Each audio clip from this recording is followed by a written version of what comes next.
What's going on, homies? Welcome to the Cracked Soccer Podcast, episode number 43. MLS 2025 season is officially over, but we're focused on 2026. Lots of transfer news, lots of teams getting updated. The MLS SuperDraft is coming up, and lots of other news around the world with the beautiful game of soccer. So we're coming at you today with some of that information and looking into 2026. Tune in, baby. Bang, bang.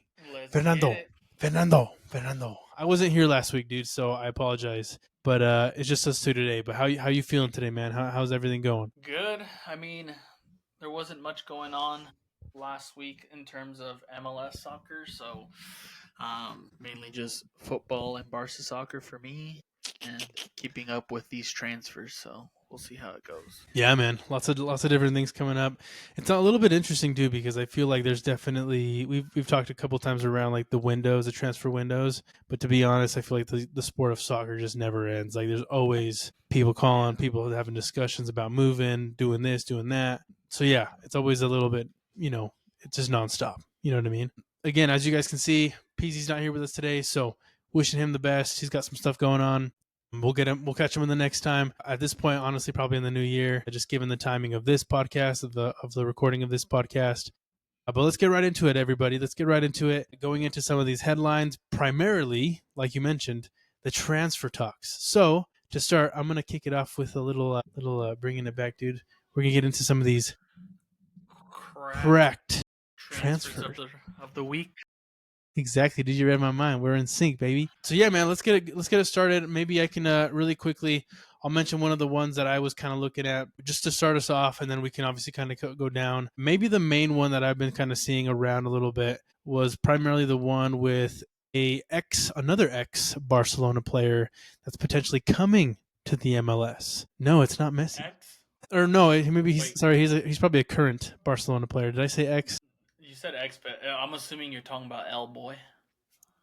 Yes, correct. He's still on the team. Yeah, I was gonna say maybe I did say X, but he's currently with FC Barcelona. Robert Lewandowski has been linked to potentially making a move to the MLS. No, it's not necessarily the team that you would probably think about, but I believe the first team that has the discovery rights is Chicago Fire, so they are having some initial conversations with him around coming to Chicago.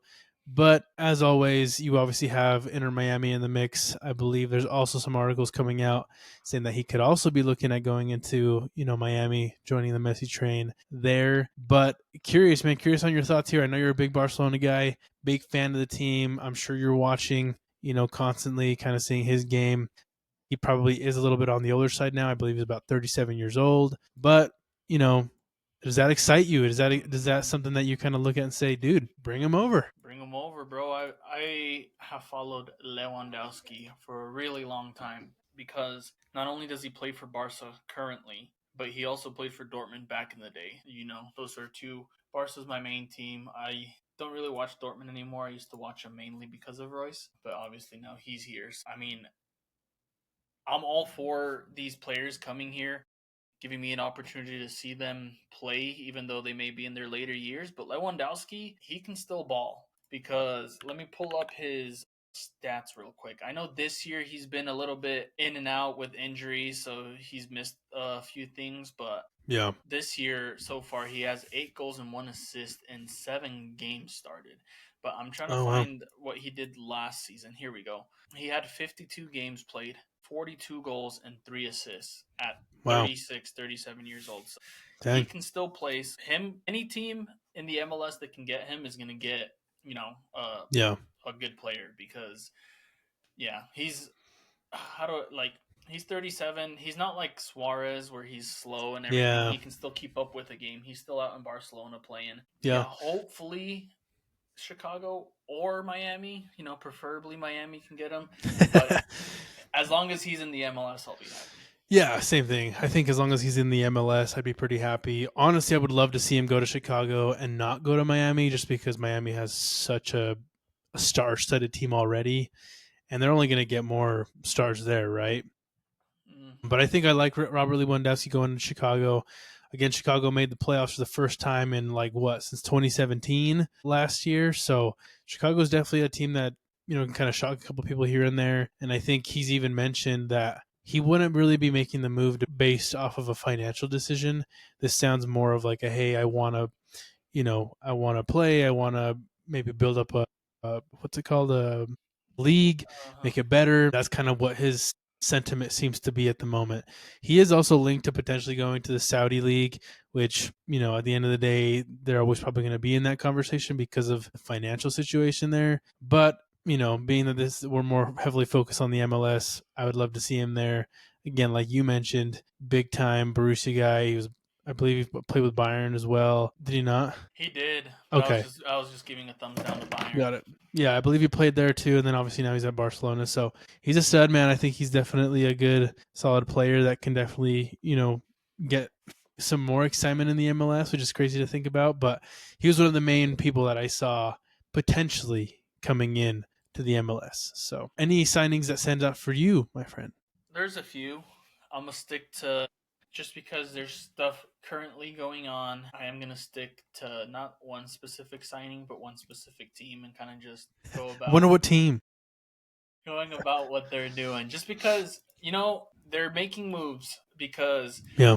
I have like they re-signed Suarez, they re-signed Ian Frey, who I believe was one of the better players for them this past year. I feel like he really came into the team towards the end. Re-signed Noah Allen, who's their center back, Yep. uh, to the deal, and then they also brought in an ex Tottenham player in Sergio Reguilon, who is a Spanish left back.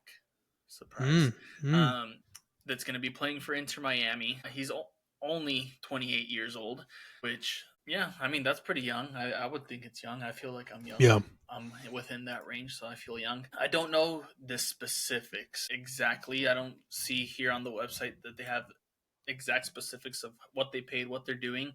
But at the end of the day, I don't know how Miami did it. And I already know all these MLS fans are going to be complaining about it, but he is not a designated player. They still have their two spots. Yeah. Reguilon. Yeah. So, I mean, Miami definitely wants to win the MLS Cup again this year. And Yeah. all the talk is about the Champions Cup. So they're going in for it. And then the other thing that surprised me, it may happen tonight. I don't know. I was just reading up on the article, figuring it out. But St. Clair, like probably an hour before we got on here, put out an Instagram post saying thank you to the Minnesota fans, to the Loons, but he is not re-signing. That's wild. The speculation is Miami. There's no confirmation. The only confirmation there is he is not coming back to Minnesota. Yeah. But I was just reading, and apparently some sources close to the deal, close to negotiations, are saying it's not finalized, but it's looking pretty likely that he's going to join Messi in Inter Miami to try and go back to back. And if I had to guess, because earlier in the week they also waived Rios Novos, who I believe was playing very well for them in the playoffs. But if this is why they waived him, that makes a lot of sense because I'm pretty Was that sure the that was the goalie goalie. Yeah. in the final that played The in the one that final? played in the final, yeah, they waived Really? him. They waived Yeah, him? yeah, Wow. Huh. yeah. Because he was on loan, so they waived him. They just Okay. were like, "Oh, we don't want you anymore." But I guess if this is the reason, the current goalkeeper of the year, I'm assuming this is one of their designated player spots. I don't Yeah, it could see. be. I mean, if St. Clair can make it work, and he wants to be Tom Brady and take a pay cut so he can win championships and go for it, I guess. Yeah, Miami has been, popping off with their transfers and current transfers to be, as well as another team. I don't know if you want to talk about them, but they're also making some big moves more on the outward trend instead of bringing players in. Yeah, no, I mean, just kind of just to stick with Inter Miami for a quick second. I mean, I think you mentioned a lot of different things that they're doing. I think they're doing what every other team should be doing as well, right? I think, bringing in somebody to kind of help out that back line is definitely very important. That was probably the biggest, their Achilles heel for the 2025 season. And then obviously during the playoffs, it was almost non-existent somehow, some way, right? But obviously if you want to, like you said, compete in the CONCACAF Champions Cup, in the Leagues Cup, obviously try to go back to back with the MLS, like you need to have, more players coming in, replacing the people that you kind of had going out. And like you said too, like the goalie is going to be a very big addition if it is, St. Clair. But this guy too, Reguilon, is, I mean, the fact that he played in the Premier League, like that's a stud right there. So very good addition. He won the UEFA. The Yep, What is it called? it's like Not the the Champions League, but the one under. I don't know. I can't think yeah of the name right the now. It's not the No, Confederate. It's that's the the third. That's the third tier. It's the I I don't know, forget but he conference. won it with Son, so they were both on the team when Mm. Tottenham won it. So I don't Ooh, know too much about it about yeah, him. I've seen him play every once in a while. I know his name, so we'll see how he plays. But yeah. No, it'll be interesting. I mean, Miami's definitely a team that we're going to have to keep an eye out just to kind of see, how they look like starting the next season. But I think the team that you were maybe mentioning a little bit in terms of maybe some of the players that are kind of going out, Philadelphia. I'm assuming that's who you're talking about. mm, Biggest one that stands out to me at the moment is going to be the fact that they did let go of Ty Baribo. Ty Baribo is officially going to DC United for what I believe 4.6 million. yeah, So so pretty sweet little deal there. it's 4 million guaranteed, and they could get another 600,000 if certain performance incentives are reached. Yeah, yeah. So I mean, that's big time, man. If you kind of look at Ty Baribo too, I've seen a couple different things on this, and obviously he was a very good player this last season with Philadelphia. He was a correct player multiple times, I believe. We pointed him out. He had very good games. I don't remember exactly what his numbers were at the end of the season, but a lot of people were kind of mentioning that he's a bit of a cherry picker, so to speak. You know what I mean? Just kind of Yeah, somebody that is in the right place, right time, gets the goals in. He's not somebody that's really going to dribble around some folks and create his own opportunities. He's going to more so be in the right place to score and get you a goal, right? yeah, But, needless to say, that's not easy to do in any league, right? So I think that'll be a good addition for DC United, just given the terrible season that they had this last year. So that was one, but I believe you probably even have a couple others that Philly's letting go of, but yeah. curious on your thoughts on that. Yeah. So it was the UEFA Europa League before Oh we yeah, yeah, get yeah. past it, and he had Europa. 30. Tiber Evo had 32 matches played, 18 goals, 3 assists last year. And yeah, honestly, when I saw that they let him go, I'm assuming they have a replacement in mind already, or they have something, because you don't just let a player who scores 18 goals in a season for you just Yeah. walk out for no reason. 18 goals is a lot of goals for a player to be scoring, especially in the MLS where there's not as many games as like out in Europe where you see these people scoring Mm-hmm. 40 something plus goals. And but the first thing that came to mind for me was what was going on with Benteke. I don't know, have you seen anything? Like, is he still playing for DC United? So now they just have Benteke and Tyberibo up top. I mean, it seems like it. I don't think I've seen anything around him leaving or anything like that. Yeah, So, it looks so. Just looked it up, and it oh, looks hold like on. Option declined. they Contract did option. decline Benteke. So DC United have declined Oh striker yeah, it Christian says to Benteke leave. I see 2026 it right here. contract option, and are in discussions with his representative about a potential return. Okay, so the club announced Wednesday, yeah. Potentially. So Yeah. he'd probably Okay. see to stay, Yeah. which is good because I mean I think if you want a solid team, if you want a better season than last year, you need good players up top. You know what I mean? Yeah, for sure. And I feel like those two could be a very good combo up top. Benteke is tall. He can score goals. 2 years ago, he was the MLS Boot winner, and with Mm-hmm. Tyberibo being there, the cherry picker, as you said, um, they could pop off. But as I was looking this up, DC United's first game next year is Philly, so it's going to be a quick matchup for Tyberibo. But Interesting.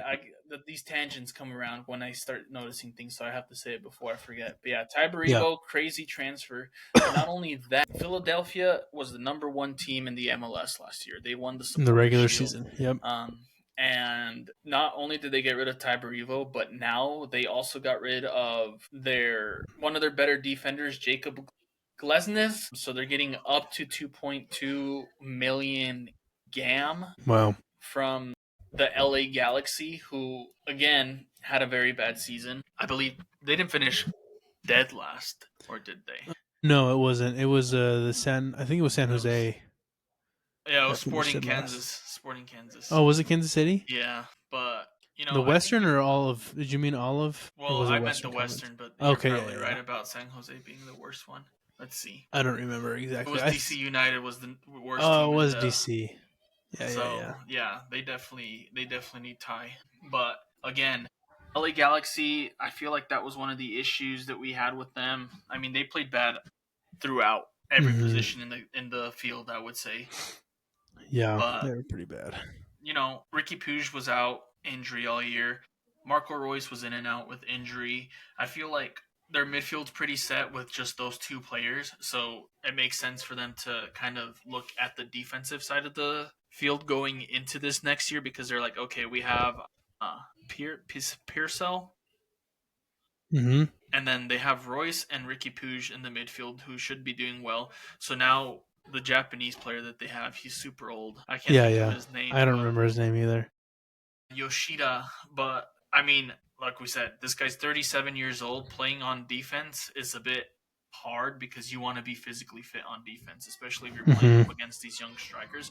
So they're definitely prepping for this next year, especially seeing how much better LAFC has gotten this year. They Yeah. need a defender like Yep. Jacob. So we'll see how it goes. He is 31 years old. That's still, probably getting towards the end of his prime, but I mean it should go pretty well. They also acquired homegrown priority from the Union Academy for Jameer Johnson. I have no idea who that is. Do you know who that is? No, I don't. But if he's to come up, then obviously hopefully one day Yeah. we'll find out who he is. Well, the LA Galaxy must see something in him because they wanted the priority um for him. For So him. Yeah. yeah, we'll see how it Yeah. goes. I think it's a good addition, right? I mean, LA Galaxy had a terrible season last year. I think their defense was also one of the worst defenses in the league, to be honest. They were getting scored on left and right, so it was a very tough season for them. Having this guy, right, Jacob, I think it's a good add-on. We'll see how kind of he meshes with the team at this point. Hopefully he can kind of bring them up a little bit, make them a team that's a little bit better than they were last year, and make it so that the forwards, the midfielders, the wingers don't have to worry so much about the back line just getting absolutely obliterated all game, right? So very interesting though from Philly, letting go of, some pretty big names. They might be in the works of doing something. They might be trying to bolster their team as well with maybe some internationals. Who knows, right? The primary window is technically not really open yet, so we'll see what they're cooking up, if they're cooking anything, right? Yeah. But at the end of the day, maybe Galaxy and DC United will have a much better season this next year than the current year. And with December coming or January coming around, which is when the transfer window opens for a lot of these European clubs, we could see some of these teams, possibly a Philly, maybe prepping for this January transfer window to bring Mm-hmm. some people in from Europe to replace these people that they got rid of. And I also just quickly wanted to mention Montreal, on the way out, Mm-hmm. not get too deep into it, but they did sign Vera from RSL and Thorhalsen from Orlando, which are two defenders. I don't know too much about Thorhalsen, but I know Vera has been pretty decent for RSL. I know they wanted to keep him, Yeah. like I mentioned last time, but he just didn't want to play for RSL for some reason. Loser. Decided to go to freaking Montreal instead, but yeah, Yeah. again, a lot of these teams want to start focusing on the defensive side of the field, which I hope Miami trends towards that direction as well. Yeah, no, I agree. I think, it's a very fast league, to be honest. I think, you have to have a very solid back line within the MLS. So, a lot of these teams that are kind of bolstering their defense, that's a very important thing, It is sad to see Vera go, obviously, from RSL. I thought he was a very good defender. He's obviously somebody that gets a little bit hot. Maybe that was something that kind of came up. He does get a little bit heated, you know what I mean, in certain situations. Again, Thorhalsen, yeah, you mentioned it. I don't know too much about him, but Orlando did have a pretty decent back line with Freeman back there, so he probably learned a couple of things here and there, and he could be, a really good addition for Montreal. Those Canadian teams are definitely, got the work cut out for them, trying to, do what Vancouver did this season, and hopefully also maybe, doing something very special. Montreal obviously having a very tough season. Toronto having a very tough season. Toronto honestly threw in the towel, mid-season, but they also have, I think, the potential to be a really good team this year because they've opened up so much space for them to take in players, right? But at this point, it's like, okay, well, can you get certain players to Toronto? That'll be one of the biggest things because, yes, they have a lot of space. They also have a really good, some really good players with Jordy, Mihailovic, and a couple others there that I think they can really build around. So a lot of these teams, having, some new additions and some space to kind of create for next season. One of the ones that I've noticed too, just given that we're on that kind of a space, New York City Red Bulls have obviously been doing a lot of different things too with a brand new head coach, which I'm assuming you know who this is. I'm assuming you've probably heard his name. I Michael. I just want to correct you. Oh, You with said what? it wrong. You said it wrong. You said New York City Red Bulls. Yeah, you're right. It's different now. It's Red Bull New York, please. Red Bull New York. Gosh, what a change in name, right? That was so wild. I remember seeing that. I thought it was a spoof, bro. But they added a new head coach, man, Michael Mm-hmm. Bradley. Do you know who that is? Have you heard of Michael Bradley? I Did you ever watch him? do know who Michael Bradley is. I don't remember what teams I watched him. I just know he was a staple for the U.S. men's national team back in the day, when he was Yeah. playing. I can't remember what teams he was playing for off the top of my head. I know he played in the MLS for a while. I know Mm-hmm. his dad was also a coach. He comes from a coaching family. I mean, I haven't heard of him since he retired, so I don't know what he's been up to in his coaching career. But if this past year taught us anything, sometimes you got to take the gamble on these new coaches. They'll get you Yeah. pretty far.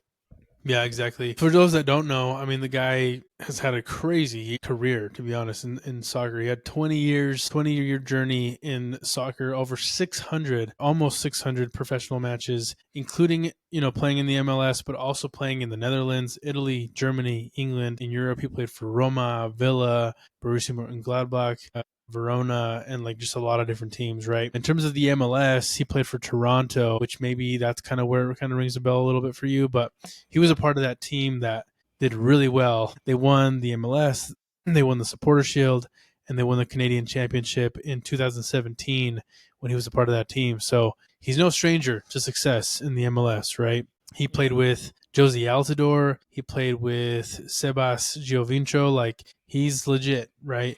Can I he could picture coach? him in that I don't know, Toronto though. jersey, but I just couldn't think of the name. Yeah, I know, right? But yeah, and then you mentioned too, he's played for the U.S. men's national team, has 151 caps for the men's national team, and he's played with Landon Donovan, everybody, you know what I mean? So he's pretty legit. There's a little bit of that nepotism though, right? He does have family ties. His dad is Bob Bradley, which I believe coached LAFC and probably a couple other teams. But I believe the reason he was brought up was because he made the New York Red Bulls like MLS next team win the cup there. So obviously he's had some pretty decent success. Can he have it in the professional level? I don't know, but he's got a pretty good track record. So I'm excited for it. Again, the Red Bulls missed out on the playoffs this last year or this current year. For the first time in what was it, like 17, 15 years or something like that? Like, it was Yeah, it's been a huge while. run. Yeah. Yeah.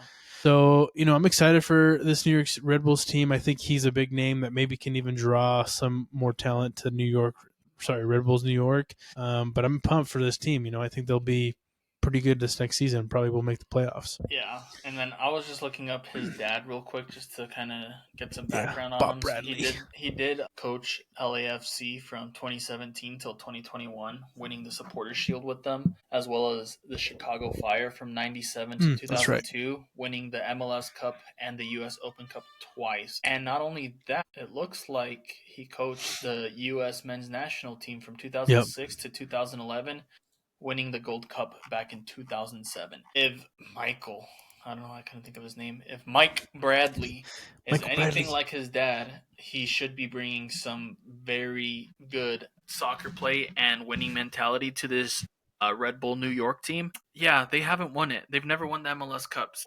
They're going to be Red Bulls. looking to, Yeah. yeah, they're going to be looking to come in and win that.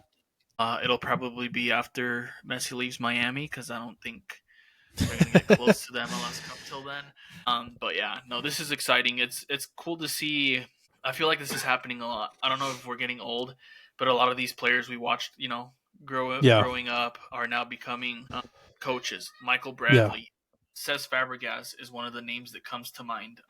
He's out there coaching Wayne Italy. Rooney was a coach at Wayne some Rooney, but point. he Like, sucked, bro. that guy got I know, cooked. He was bad.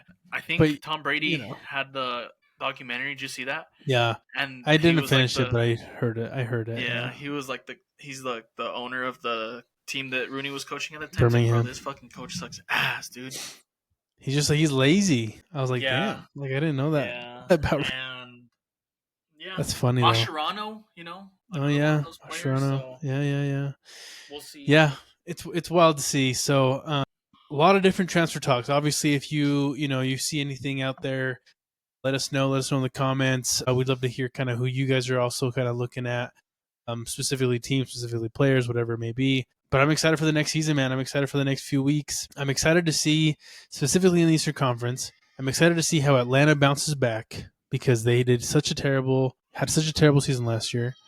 I'm also excited to see how DC United bounces back because they also had a very bad season. And I'm very pumped to see how Toronto bounces back in the Eastern Conference because Toronto has so much space to grow, like I mentioned. In terms of the good teams, again, you got to look at Miami. You got to see what they're doing. You got to see if they're going to be another powerhouse next year. I'm curious to see how Charlotte FC continues that, upward Uh, progress. And then obviously Philadelphia, if those letting go of some of those players is a good thing, a bad thing, wondering what they're cooking up. And then again, the New York teams are always going to be good, so we'll see how they do as well. I do feel like Philly is prepping for this January transfer window. Yeah. That's my guess because I don't see why they would get rid of two big players like that. Charlotte did extend the loan with Wilfred Zaha and somebody else.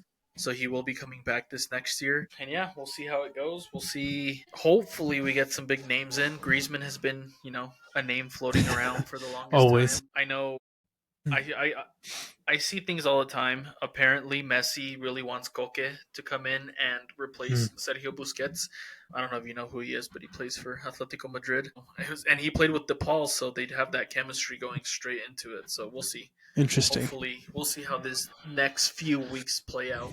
Yeah, I mean, Eastern Conference definitely making a little bit more moves than probably the Western Conference right now, but again, we'll see kind of what happens. So, very exciting to kind of see some of these transfers going around. Also, if you didn't know, Major League Soccer also has a draft, a super draft, in fact. I would like to let everybody currently know I have put my name into the draft. So you may see You me on the volunteer. pitch next year. You volunteer as trivia, dude. Nice. It's kind of crazy. It's one of those things where obviously in the NFL with the NFL draft, the NBA draft, they're very very big, right? They're super talk. They're very much things that are talked about. The talent coming up from the universities is very big, but I think when you kind of look at the MLS or soccer and the draft that we have, it's definitely not talked about as much, and probably for a good reason, to be honest with you. The thing that makes me a little bit upset about the fact that the MLS does have a draft is the fact that nobody really knows about it. The draft is tomorrow. Who knew that? It's on a Thursday. Okay, Thursday before Christmas. So bit of an interesting timing. I believe usually it's in January. It's also only 3 rounds. So of the 400 plus candidates that could be drafted, it's not a lot of people that kind of get picked, to be honest with you. So very interesting there. But it is tomorrow. The NCAA season is officially over. Congratulations, Washington, on winning the national championship. Very cool to see. But I'm curious, just kind of on your thoughts on the draft. To be honest with you, like what are your thoughts on this? Obviously, I kind of spoke about it a little bit here and there, but what are your thoughts on the MLS SuperDraft? I feel bad for these kids coming up from college, It's not very often where you get somebody that comes in from the super draft, gets into a team, at least now, with the way the league is moving. It's very hard for a player to come in from the MLS super draft and make a name for themselves. The one that comes to mind right now, and I can't even think of his name. I literally had it in my head, but he plays for Seattle, the striker. What's his name, Oh, Reyes? You know his name. yeah, he got injured this year. Yeah, so I know he And came in. I believe he played for Stanford, if I'm not mistaken. And then he, has popped off for Seattle ever since then. I'm currently looking. Jordan Morris, Jordan Jordan Morris. Morris. Yeah, You Jordan are Morris. correct. So yeah, that's the name that comes to mind. But obviously, the draft is a cool experience. You kind of like the NFL. You get your name called. You have the opportunity to make it into the pros. Hmm. So it's cool. Again, like I said, I feel bad for the soccer players because it's not as big of a deal as it is for these other leagues like the NBA and the NFL, because a lot of these players are coming in from academies, and we'll see how it goes. I'll keep an eye out, kind of look for some of these names that are up there as the top prospects and see if, they prove me wrong. They Mm-hmm. come into the MLS, they become a star and all this stuff, which I hope they do. I hope that happens. I want a lot of these players coming from the US. A lot of these players, I'm assuming not all these players are Americans, US players, since they're coming from college. Maybe they're from abroad, but I'm hoping that a lot of these players can come in, prove that they have what it takes to play in the MLS, and then possibly make the draft a bigger experience for them and for the MLS. Yeah, no, I agree. I just think it needs to be bigger, right? I just think it needs to have more hype. It needs to have more excitement around it. The fact that there's so many different soccer players that are eligible to be taken in this draft, and only, what is it like? How many are even taken? Like maybe like 100 or so, maybe even that, if that, right? Like that's pretty nuts to think about. But yeah, you hit it on the head, right? Like a lot of these teams, a lot of these MLS teams have, academies. They can kind of have a lot of these players go into their academies, somewhat groom them, somewhat develop them, and then they go off and play at some sort of college, university, and then they get the spotlight. And then, a lot of these teams already know about them. They'll draft them, and the rest is history, right? But it is one of those things where I just wish there was more excitement around this. I wish, the MLS was bigger in the sense that, you don't hear a lot of these NCAA schools. Like I don't know about the NIL thing with a lot of the soccer players, or whether they're even getting any sort of recognition in that. But I just wish it was a little bit better and a little bit bigger. You know what I mean? To give a lot of these teams or these players more excitement about coming into the MLS, right? So it is a bit of an interesting, essentially, if there's any sort of expansion team, they get the very first pick in the draft. Given that there's no expansion team, there will be no, number one for that team. But then it essentially goes to, who was the worst team, and then it goes all the way to the best team, right? So DC United will obviously be number one, and then at the very, very end of the first round, it's going to be Miami. So very interesting way that they kind of have it set up. It sounds like it's pretty quick. I don't think it's anything too crazy. It sounds like Yeah. it's just like 3 rounds and then you're done. But again, I don't know how many players, come on and off. It's 90 from the looks of it. Okay. Did look up some players that came from the MLS draft, just to, I don't know, point out some players, since I said Morris, which I don't even know if he did. I'm like 99% sure he did.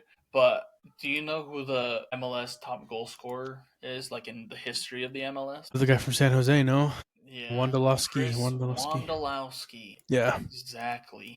But not only is he the top goal scorer for the MLS, he was also in the pick number 43 in the MLS Oh, SuperDraft. nice. So he's one of those players that, came out of the Super Draft. I guess apparently the man we just talked about, Michael Bradley, was also picked up in the MLS Oh, Super nice. Draft. So there is some names, again, maybe with like what you said, the Super Draft isn't super big. So when these players come up, you don't really think of them being Hmm. a draft prospect. But Right. Yeah. Yeah, that's pretty cool though. That's cool to see and cool to like understand like what players have made it, obviously but from being drafted. This draft class will be a little bit interesting. I know we didn't get to cover the NCAA quite like we would have liked to, but just to kind of look at some of the eligible players or maybe the top prospects that the MLS has kind of looked at for this upcoming draft. For the forwards, the number one prospect is going to be a guy named Nick Simmons coming out of Virginia. The kid is like 6'4", 200 pounds, and is just an absolute unit at the very top of the field. So that's super exciting to see. I hope he gets, he does well. I hope he does what he has to do to bring, some of these teams up. But he's a very top prospect for the forwards. The MLS, like I said, has a lot of these prospects in here, with teams from like Virginia, Georgetown, Portland, Washington, the kid from Washington, which they just won, Charlie Kasikoff. So that's super cool to see, right? Some of those guys are getting noticed. But they basically have it from forwards, wingers, midfielders, defensive midfielders, right and left backs, and then goalkeepers, and then just like center backs. So it's pretty cool to see, how much they've kind of like gone into detail with this. I'm not sure exactly like who all, is incredibly good here, but I'm excited to pay more close attention to this and see which players actually do a good job this next season for whatever team drafts them. Yeah, exactly. I was trying to find that. Is it not that link for the SuperDraft where it has the best players? Because I was looking at it earlier. Here, For some reason, I cannot find it anymore. Here, I got you. Right here. I just put it in the thing. Oh, yeah, because I was looking for it earlier. I think I found it earlier when I was looking at this stuff. But yeah, I was looking at some of these names, and I don't know who this guy is. He wasn't in the top prospects, so maybe he's not even like available to be in the draft. But for the NCAA final, like we were talking about a little bit earlier, I didn't watch the game. I did watch the highlights, and this guy, I'm trying to find him, but he stood out to me, Mr. Richie Aman. Mm-hmm. He was all over the pitch. Oh, he is a top prospect. He's a top winger prospect. Oh, is that what it is? Richie Aman. Yep, he is. Okay, there we go. See? Okay. Let me see winger.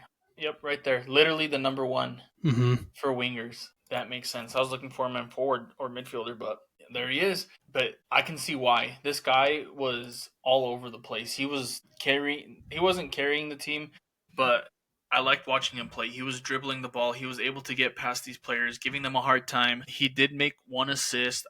He had like 2 to 3 other really key plays that I feel like resulted into the other 3 goals, especially one in overtime. He got the ball and was able to hand it off to his player, and that guy, he kind of lost the ball. Then the other team messed up the play, and then they got scored on, which didn't like too much how the college final is a golden goal.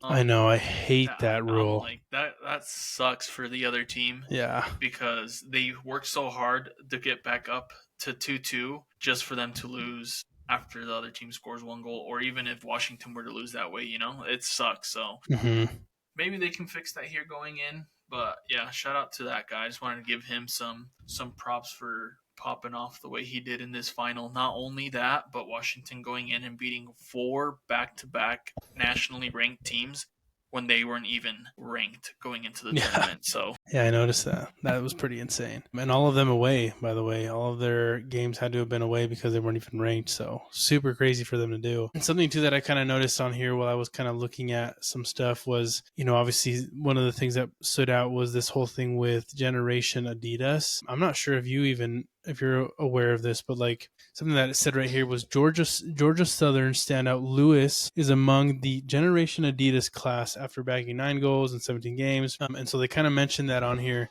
and I was curious as to what this whole thing was. And so this is how Generation Adidas works. Is Generation Adidas is a joint program between the MLS and Adidas dedicated to developing exceptional talent in a professional environment. And so each year, a handful of top collegiate underclassmen and youth national team players are signed by MLS, with the majority of such players entering the MLS through the MLS SuperDraft until the end of the guaranteed term of this contract, up to 3 years. So Generation Adidas players are on a club's supplemental roster. And it says throughout the program's history, Generation Adidas players have gone on to star in MLS, represent their country, et cetera, right? But basically there's 4 players from this program that are going to be in, I believe, the MLS next year. So the 4 was, I think it's like a guy named Augubang, Lewis, Markovic, and then this Nicholas Simmons from Virginia, which we were noting that he was a top prospect. And so it's a little bit interesting to kind of see some of this because it's like a joint thing with the MLS. But like we mentioned, like some of these guys, like they kind of have a heads up before even going into this draft of like, hey, we're basically already in and we're going to get drafted by like these different teams. So bit of an interesting thing, man. I don't even know about this. This was just kind of like a bit interesting, like, and then I can read one of these too if you want. Like with a Nicholas Simmons guy, it says he earned first team All-American honors for scoring 10 goals. 10 goals were the most among freshmen from Power 4 programs. He helped earn the 2025 ACC Freshman of the Year honors. And, he's the third Cavalier freshman in school history to earn the first team. His father, Gregory, previously played the MLS with the Miami Fusion 2001. So, some favored names in this whole Generation Adidas thing, which is kind of interesting. Yeah, it's probably just the MLS again. Like we said, there's not a lot of teams here in the U.S. who have academies to be able to build those players. So I feel like this is just the MLS trying to help in that aspect, help some of these players. Unfortunately, they can't help everybody, but I guess what is it, like an academy you said, and help push them into that next level. I'm hoping with this going in, I want, like, tomorrow, I'm going to make an effort to, even if I can't watch the draft, I don't know what time it is, but if I can just see at least who goes in the first round, and maybe this is something we can do, like me, you, Lopez, we pick one player each to kind of, whether it's the top 3 picks, we each pick one, and we kind of just pay attention to their career as the year unfolds, and kind of just give updates throughout the year, or maybe a couple players, something like that, kind of just to see how it goes for them. I think that'd be super fun, and then not only that, but also kind of bring awareness to some of these talents that are developed in the universities out here. Yeah. So, and then like you said, so tomorrow, the 18th, it's going to be at 2 p.m. Eastern. So at noon our time is when this will go on. This will go down, bro. During lunch. You got to take your lunch break, bro, and watch some of this. But some cool stuff. Pick better times, dude. I know. I mean, they can't. It's hard to compete. You know what I mean? Yeah. So, but it'll be fun. With it being tomorrow, can't be prime time. Yeah, that's true. But I guess they're competing with Thursday Night Football because the NFL owns 1, 2, 3 days of the week, so they own everybody for those 3 days in the afternoon. The MLS got to take some back. Dude, I know they got to do something, but that'll be fun. It'll be fun to watch. The Super Draft, we'll definitely keep track of that. If anybody knows more about the Super Draft, or if anybody's super excited about anybody, specifically a player in the Super Draft that's eligible to be picked, let us know. Let us know in the comments. Let us know when anything that you've heard of. We'd love to hear about it. We'd love to see it. So we'll keep track of that. Also, just to kind of note a couple things for the upcoming MLS season. Obviously, we're a ways away. I mean, it feels like a ways away, but it's not even till, we're like a couple months away. February, 21 is when the next season will start. 21. Yeah, really not that crazy far away.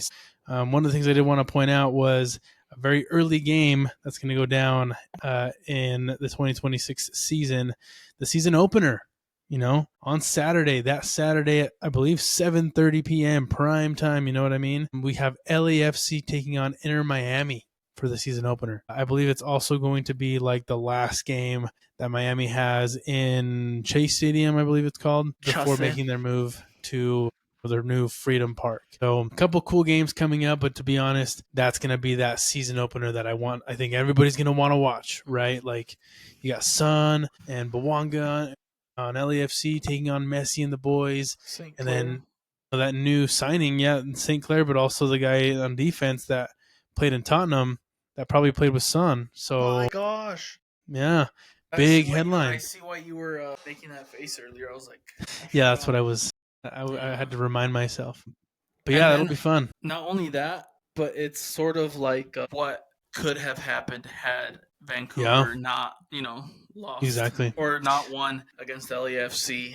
So it'll be interesting. This is probably the best matchup that they could have made to start off the season, because this is going to be the introduction to a lot of people for the MLS. You want your number one guy, obviously. You want Messi because he's going to be the person that's going to get the most eyes on the game, going up against one of the best teams in the Western Conference with their own stars. Sun is another global superstar. Koreans love that man. Mexicans love that man. Yeah. So it's going to be a crazy game. So I hope it ends like 7-7 or something, just something crazy. That would be nuts. 7-6. We need a winner. Okay, 7-6. 7 goals for Messi, 6 for Sun. Just kidding. But no, this is a very interesting game. I do like what the MLS did here in making this matchup. And now can they execute? Can they execute this? Because it's there. It's there for the taking. It's on a Saturday. It's at 7:30. Ain't nothing else happening in February, at that And time.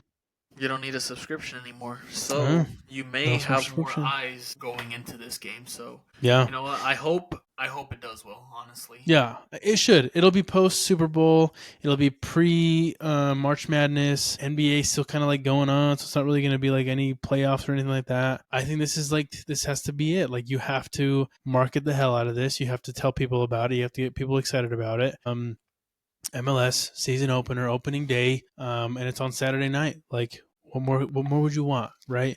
The only Remember the really quick before you go on. Remember they were doing like the whole Sunday night soccer thing, and they did it for the whole season, but it didn't really get a lot of hype. yeah. Move it to Saturday night soccer. Do it a big thing. Make it exciting again for them people to watch the games. You know what I mean? Do something. Yeah, I feel like Saturday probably would be best because Yeah. what happens on Saturdays? Nothing really, right? Other than NFL, college football, but that's yeah, going to take a break here soon. So it's like take advantage yeah, of it while you can. yeah. So, I was just gonna say the only unfortunate part about all this is it is gonna be in Chase Stadium. No disrespect to Chase Stadium.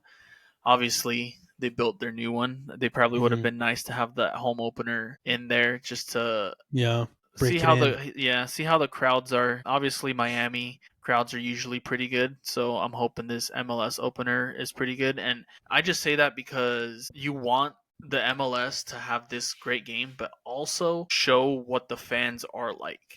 Yeah. Yeah.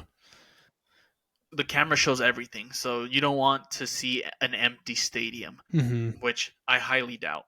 Right. I mean, they had But yeah, their attendance was wild yeah, last year. and I may be mistaken, but this might be the first time LAFC and Miami play against each other. Ooh, good question. I don't remember them playing together, but or against each other, not together. But let's see, I'll look that up real quick. But yeah, this will be a great game again. Sun, big name. Inter Miami, big name. I click on Nope. this and there's no head-to-head option, so Yeah, I don't see it either. So it I'm could be assuming the this is first the time. first time. Wow. So shout out to them, and then obviously, It's saying it's FONTMOB is saying BMO Stadium, so there's definitely some disconnect here. So because I believe it's gonna be in. Oh wait, hold on. It says a huge spotlight match as LAFC hosts Inter Miami. wow, bro, you got me over here looking stupid, My bro. bad, dude. I thought it was gonna be in Florida. I guess they're It's gonna host them. this thing here says the LA Coliseum, but we'll see. Yeah, that's what this We'll says now know too. as the season goes. Yeah, We'll it's see still getting more, worked but out.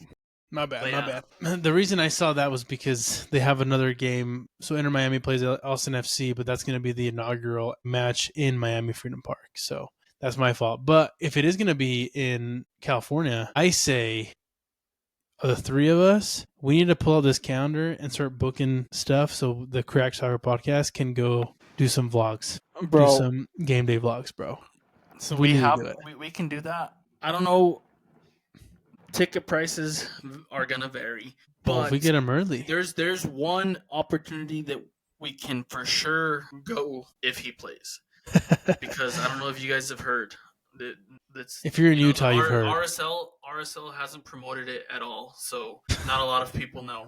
But Inter Miami's coming to Utah. Hopefully things go well.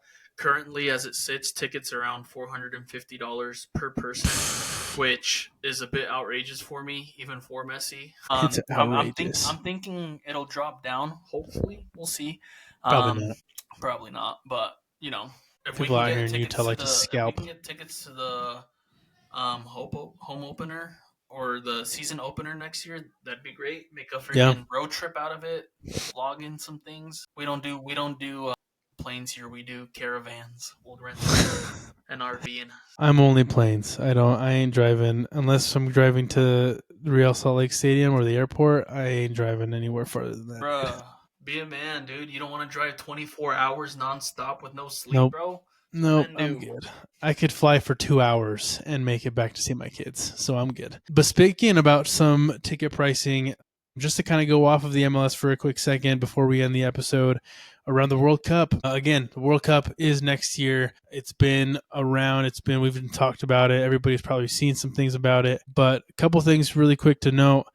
FIFA officially has announced that they will increase the prize money for the World Cup winner this upcoming next year. I believe the pot now will be 50 million for the winner, which is nuts. That's a lot. It's a lot of money. I don't remember what the winning pot was for the FIFA Club World Cup, but this sounds like a substantial increase in whatever countries have been making in the past. Very big, bigger pockets here, bigger prize money, which is exciting. 50. I think they said 50 million. 50? Okay, so it was 42 for the winner last World Cup, so they're going up 8 million. Yeah, well, that's pretty solid. I mean, it's not a bad increase. And then also, some people have probably also noticed that FIFA is planning to slash prices for select fans for some of these games that are coming up, which is a bit interesting because they've noted that they're going to give it to, I believe, the countries to distribute to their respective fans that are like diehards that can kind of get cheaper prices for some of these tickets. But it sounds a little weird. It sounds a little bit like, why did we do dynamic pricing in the first place? But, some pretty big news coming out of FIFA and the World Cup. I don't know if you have any comments to say on that, but, that's a developing story that we'll get into a lot more this next year. Yeah, I mean, I assume tickets were going to be expensive. I don't know if it's just because, we live in the US and that's what we're accustomed to is when there's something that people want, they're going to buy the tickets and then sell them to you for more than they're worth. Especially, I don't know if these Europeans have seen Super Bowl prices for tickets. Outrageous. But those are like $10,000 for a nosebleed. Nosebleed. So I don't know. Maybe I'm just accustomed to it. Obviously, I would prefer there to be cheaper tickets for everybody to be able to go, whether I'm one of the people that goes or not. You want to get as many people as you possibly can into the stadium. Exactly. Especially when you're coming to the US and most of your people living here are not fans of soccer. You want to get as many Americans into the stadium as you possibly can the games to make more fans for soccer. I don't know if how much control FIFA has over these prices. They should have all the pricing. Exactly. And if I was them, I would try and keep them as cheap as possible and try and keep the reselling somehow, stable or whatever, just because the reason you're going around and you're going to the World Cup, you're doing all these games is to create more fans, to keep people engaged, because that's how you're going to make the money. You're coming to the US knowing that most of these people are not soccer fans. You want to get as many of these Americans into your stadium and watching your product, because I can promise you, once this gets past the group stages and it starts getting to knockouts, it's going to get crazy. So, yeah, I mean, pricing is what it is. At least they're trying to do something by slashing these prices. Yeah. I wish they could do more. But yeah, we'll see how it is at the end of the day. They're going to do what they need to do. So. Yeah, we'll definitely see. I'm excited. I'm excited for next year. Quick little side note. I have been seeing a couple things too on a lot of Europeans commenting around how far stadiums are from the airport. I don't know if you've seen it, but a lot of them have been making comments of oh, you want to go. There's games in Miami, right? In the Miami Stadium. I think it's Hard Rock or whatever. But when you land into the Miami International Airport, I think it's a good, hour or so from the airport to kind of get to the stadium, or even just a hotel that's kind of nearby. It's just funny.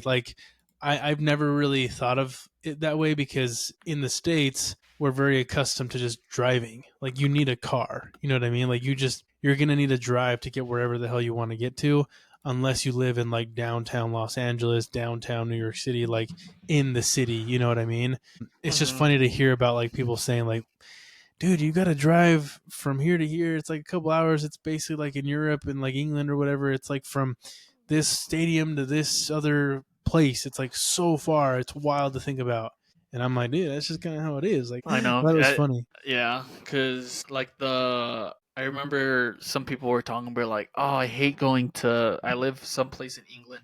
I hate having to drive to London because I have to make a whole day out of it because I have to drive an hour and a half. I'm bro, that's literally nothing. I'm I live an hour and a half from the main city, and then I could drive down south, like 6 hours and still be in the same state. So Yeah, I feel exactly. like as this happens, more people are gonna kind of understand how big the Yeah, U.S. is, because I think a lot of people don't understand that. Because I was yeah. looking at it, and the Hard Rock Stadium to the Miami International Airport is about a 24-minute drive, as it is Okay. currently. It is 8:10 p.m. It's a madness. I've driven in Miami. Yeah.